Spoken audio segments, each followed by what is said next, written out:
Hello, good afternoon everyone. तो आज हम बात करेंगे लाइन एंड स्टाफ ऑर्गेनाइजेशन बराबर। એટલે આજે મતલબમાં જે ટોપિક ડિસ્કસ કરવાના છે એ છે લાઇન એન્ડ સ્ટાફ ઓર્ગેનાઇઝેશન। એટલે એની આપણે લાઇન એટલે રેખિક અને સ્ટાફ એટલે સ્ટાફ ઓર્ગેનાઇઝેશન એટલે વ્યવસ્થા તંત્ર। તો એના વિશે આજે આપણે ચર્ચા કરીશું લેક્ચરમાં, બરાબર। તો સૌપ્રથમ આપણને કીધું છે કે રૈખિક વ્યવસ્થા તંત્રની મુખ્ય મર્યાદા વિશિષ્ટીકરણનો અભાવ તથા આયોજન અને સંશોધન કાર્યો પાછળ પ્રાપ્ય બનતો અપૂરતો સમય છે એવું આપણે કહી શકીએ, બરાબર। તો કાર્યાનુસાર વ્યવસ્થા તંત્રની મુખ્ય મર્યાદામાં આદેશની એકતા તથા સર્વગ્રહી અંકુશનો અભાવ છે એવું આપણે કહી શકીએ। તો આ બંને વ્યવસ્થા તંત્રોની મર્યાદાઓ દૂર કરી બંનેના સારા પાસાને સમાવિષ્ટ કરી શકે તો તેવા રૈખિક અને સ્ટાફ વ્યવસ્થા તંત્રનો વિકાસ થયો છે એવું આપણે કહી શકીએ। ત્યારબાદ વાત કરીએ તો આ વ્યવસ્થા તંત્રમાં રૈખિક મેનેજરો નિર્ણયો કરવાની, આદેશ આપવાની તથા અંકુશ જાળવવાની વ્યાપક સત્તાઓ ધરાવે છે, બરાબર ને। આ વ્યવસ્થા તંત્ર જે છે તેમાં રૈખિક મેનેજરો નિર્ણયો કરવાની, પછી આદેશ આપવાની તથા અંકુશ જાળવવાની વ્યાપક સત્તાઓ ધરાવે છે। તો રૈખિક વ્યવસ્થા તંત્રની જેમ, બરાબર, રૈખિક વ્યવસ્થા તંત્રની જેમ સત્તાનો પ્રવાહ ઉપરથી નીચે તરફ વહે છે, બરાબર। સત્તાનો પ્રવાહ ઉપરથી નીચે તરફ વહે છે। તો રૈખિક મેનેજરો પોતાની હકુમતની સમગ્ર પ્રવૃત્તિ પર સંપૂર્ણ અંકુશ ધરાવે છે, બરાબર।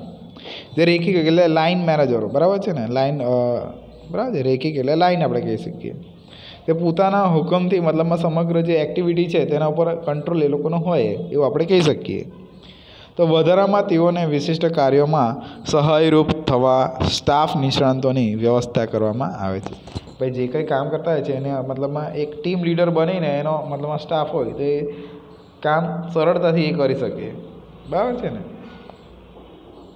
ધારો કે એક કંપની ખોલી હોય, બરાબર, તેના માટે મને બધા એન્જિનિયરો પણ જોઈએ ને, એન્જિનિયર જોઈએ, અકાઉન્ટન્ટ જોઈએ, મતલબ અમે માર્કેટિંગવાળા જોઈએ, બધા જોઈએ ને। તો એ આખો એક સ્ટાફ જ છે ને, એવું પણ આપણે કહી શકીએ।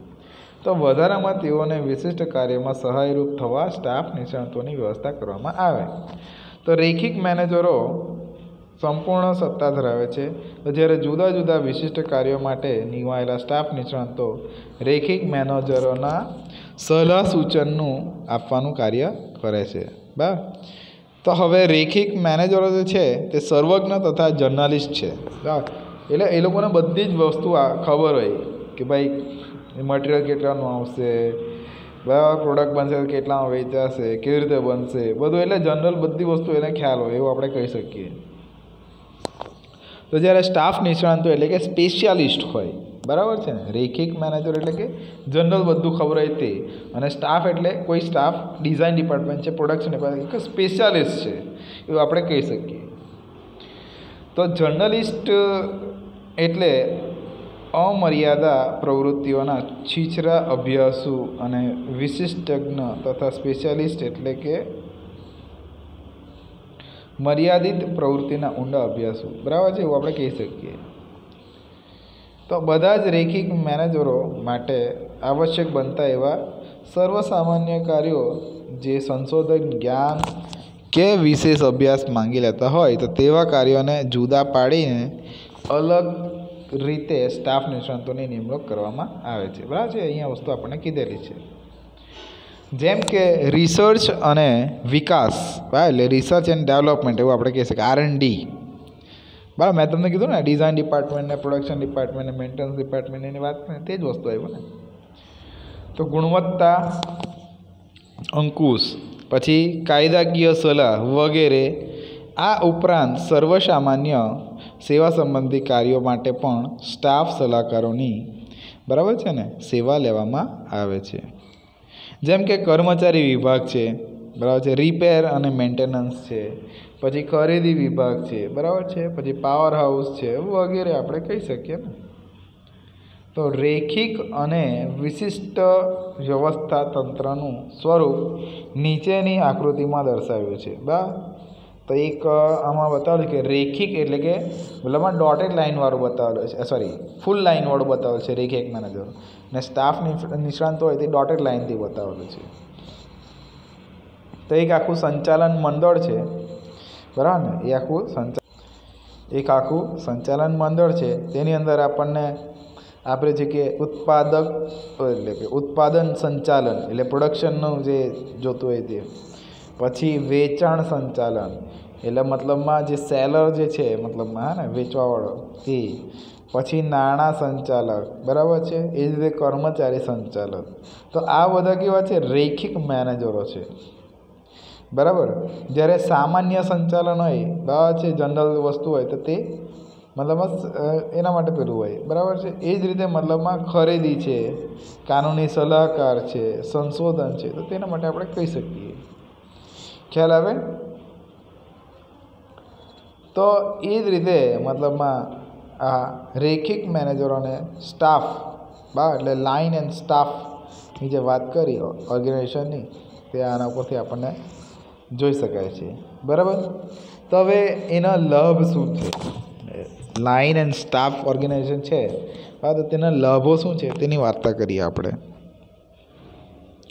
તો એડવાન્ટેજમાં સૌપ્રથમ આપણે કીધું છે કે રેખિક મેનેજરો મહત્ત્વના કાર્યો પાછળ પૂરતું ધ્યાન કેન્દ્રિત કરી શકે છે, બરાબર છે ને. પૂરતું ધ્યાન એ લોકો કેન્દ્રિત કરી શકે રેખિક મેનેજર, કે ભાઈ આ જ મારે તો આ જ કરવાનું છે ને, એ રીતે એમ. તો વિચારણા માંગી લેતા વિશિષ્ટ કાર્યો માટે સ્ટાફ નિષ્ણાંતોની જરૂર પડે છે, એટલે સલાહ લઈ શકે એમ. કોઈ વિશિષ્ટ કામ કરવાનું હોય તો સ્ટાફ નિષ્ણાંતની સલાહ લઈ શકે, એવી રીતે એમ. એ જ રીતે સ્ટાફ નિષ્ણાંતો રોકવામાં આવતા હોવાથી વિશિષ્ટકરણના લાભો લઈ શકાય છે, બરાબર છે ને.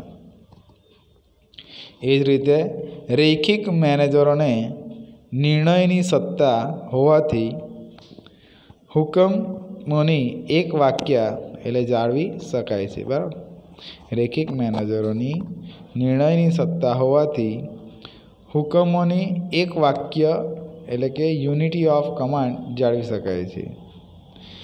એ જ રીતે વાત કરીએ તો આયોજન એટલે કે સંશોધન, તપાસ અને વિકાસના કાર્યો તરફ દુર્લક્ષ સેવાતું નથી, બરાબર. ત્યારબાદ સ્ટાફ નિષ્ણાંતો રેખિક મેનેજરો વચ્ચે કડીરૂપ બનતા વિભાગીય સંવાદિતા જાળવી શકાય છે, બરાબર ને.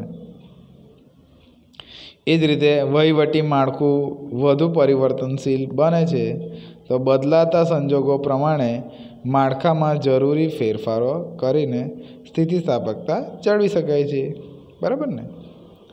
આપણે કહી શકીએ ને જે સ્થિતિસ્થાપકતા આપણે જાળવી જ શકીએ ને, એમાં શું છે, બરાબર. તો એ બધા એડવાન્ટેજ છે લાઇન એન્ડ સ્ટાફ ઓર્ગેનાઇઝેશન માટે, બરાબર.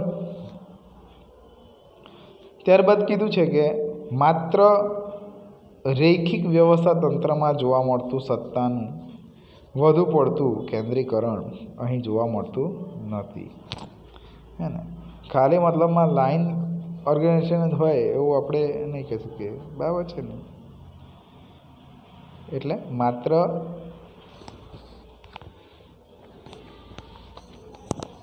રેખિક વ્યવસ્થા તંત્રમાં જોવા મળતું સત્તાનું વધુ પડતું કેન્દ્રીકરણ અહીં જોવા મળતું નથી.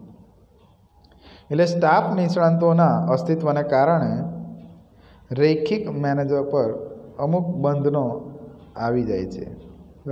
સ્ટાફ નિષ્ણાંતો કહી જો નહીં કે એ લોકોને, તો મતલબમાં એ લોકોની આગળ કામગીરી ચાલે નહીં એમ, બરાબર. એટલે નિષ્ણાંતોની તો સલાહ લેવી પડે ને, કામ જે એ લોકો કહે તે પ્રમાણે કરવું જોઈએ ને, સ્પેશિયાલિસ્ટ જે હોય તે, બરાબર. એટલે સ્ટાફ નિષ્ણાંતોની રેખિક મેનેજરની જરૂર પડે છે. એ જ રીતે વાત કરીએ તો બહુ એકમ એટલે કે મલ્ટી યુનિટ પ્રવૃત્તિ કે જ્યાં એકમની અને અનેક શાખાઓ અને પ્લાન્ટ જુદે જુદે સ્થળે આવેલા હોય ત્યાં કેન્દ્રીય સ્ટાફ નિષ્ણાતોની સલાહને કારણે નિર્ણયોમાં અને નીતિઓમાં એકસૂત્રતા જળવાય છે. બરાબર. એટલે બહુ એકમ મલ્ટી યુનિટ પ્રવૃત્તિ કે જ્યાં એકમની અનેક શાખાઓ અને પ્લાન્ટ જુદે જુદે સ્થળે આવેલા હોય તો ત્યાં કેન્દ્રીય સ્ટાફ નિષ્ણાતોની સલાહને કારણે પણ મતલબમાં નિર્ણયો અથવા નીતિઓમાં એકસૂત્રતા જળવાતી હોય છે. બરાબર, એવું આપણે કહી શકીએ. ત્યારબાદ વાત કરી કે ભાઈ રેખિક મેનેજરની વહીવટ ક્ષમતા અને સ્ટાફ નિષ્ણાતોના જ્ઞાનનો સુભગ સમન્વય સાધી શકાય છે.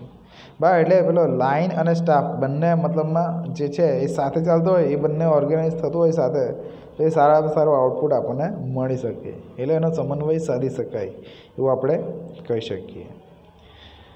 તો આ બધા થયા એના એડવાન્ટેજની વાત.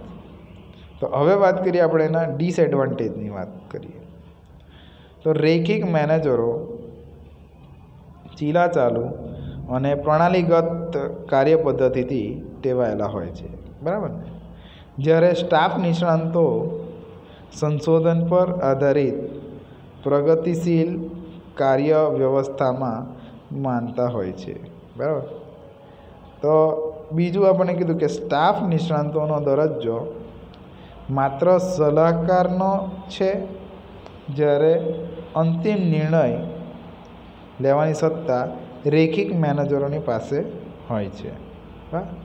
તો આથી કેટલીક વાર રેખિક મેનેજરો સ્ટાફ નિષ્ણાતોની સલાહની અવગણના કરે છે. બરાબર, હા ને? એટલે એ કરતા હોય છે એ લોકો અવગણના. બરાબર ને? બરાબર. એટલે સ્ટાફ નિષ્ણાતોનો દરજ્જો માત્ર ખાલી શું હોય કે ભાઈ સલાહ આપે. કોઈ સ્પેશિયાલિસ્ટ કહેવાય ને, એટલે એને જેટલું કામ હોય તેટલું કામની એ સલાહ આપે કે ભાઈ આવું નથી આવું કરવાનું, આવું નથી આવું કરવાનું, એમ. તો જ્યારે અંતિમ નિર્ણય લેવાની જે સત્તા હોય ને તે પાછી રેખિક મેનેજર પાસે જ હોય કે આણે આ તો બધું બતાવ્યું છે, બરાબર છે ને, પણ આ હવે કરવાનું કે નહીં કરવાનું તે ફાઇનલ ડિસિઝન કોણ આપે? તો રેખિક મેનેજરો આપતા હોય છે. હા, તો આથી કેટલીક વખત રેખિક મેનેજરો સ્ટાફ નિષ્ણાતોની સલાહની અવગણના કરે છે. ભાઈ હશે આ તો બધું બોયલા કરે, એમ આપણે નથી કરવાનું એમ. પણ એ સાચું સમજાવતો હોય તો પણ એને લાઇટલી લઈને પછી નુકસાન થાય. બરાબર છે? તો એ રીતે પણ આપણે કહી શકીએ છીએ. બરાબર છે? ચાલો ત્યારબાદ વાત કરીએ તો ત્રીજું આપણને કીધું કે આ પ્રકારનું વ્યવસ્થા તંત્ર કેવું તો ખર્ચાળ છે અને સ્ટાફ નિષ્ણાતોની સેવા પાછળ તથા તેઓ દ્વારા થતા સંશોધન કાર્યો પાછળ ખૂબ જ ખર્ચ થાય છે. તો વળી તેનો શ્રેષ્ઠ ઉપયોગ પણ થતો નથી. બરાબર. આ પ્રકારનું વ્યવસ્થા તંત્ર કેવું ખર્ચાળ હોય છે ને. બહુ બધા કેટલા મેનેજરને આ ને તેને કેટલો સ્ટાફ બા એ બધાનો પગાર કરવાનો હોય ને. બરાબર ને? એટલે જેટલો સ્ટાફ વધારે તેટલો ખર્ચો વધારે. એટલે આ પ્રકારનું વ્યવસ્થા તંત્ર કેવું ખર્ચાળ છે. તો સ્ટાફ નિષ્ણાતોની સેવા પાછળ તથા તેઓ દ્વારા થતા સંશોધન કાર્ય પાછળ ખૂબ જ ખર્ચ થાય છે. R&D ડિપાર્ટમેન્ટ હોય ને બધું હોય ને તેમાં કેવું એ લોકો મતલબ કામ તો કરતા હોય પણ આ બધું નવું નવું વસ્તુ શોધવામાં ઘણો ટાઈમ નીકળી જતો હોય એટલે ખર્ચો વધી જાય.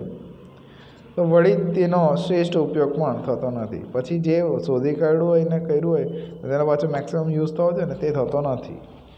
તો એક એ ડિસએડવાન્ટેજ તરીકે આપણે મતલબમાં લઈ શકીએ. ખ્યાલ આવે? ત્યારબાદ કીધું કે ભાઈ જવાબદારી ધોળી દેવાની વૃત્તિ વિકાસ પામે છે. પછી શું થાય કે ભાઈ કામ નહીં થતું હોય ને તો એકબીજા પર દોડવાનું ચાલુ કરી નાખે કે ભાઈ આ તારું કામ હતું, આ તો પેલાનું કામ હતું, એ રીતે એમ.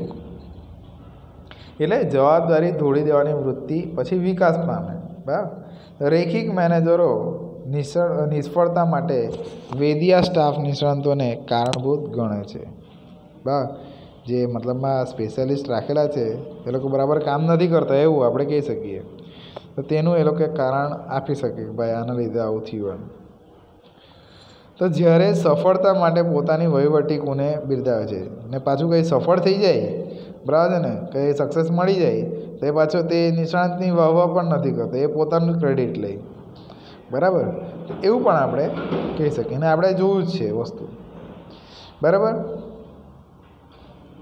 ત્યારબાદ કીધું કે ભાઈ અંતિમ નિર્ણાયક રૈખિક મેનેજરો હોવાથી સ્ટાફ નિષ્ણાતો પોતાના કાર્યો માટે બેદરકાર રહે છે.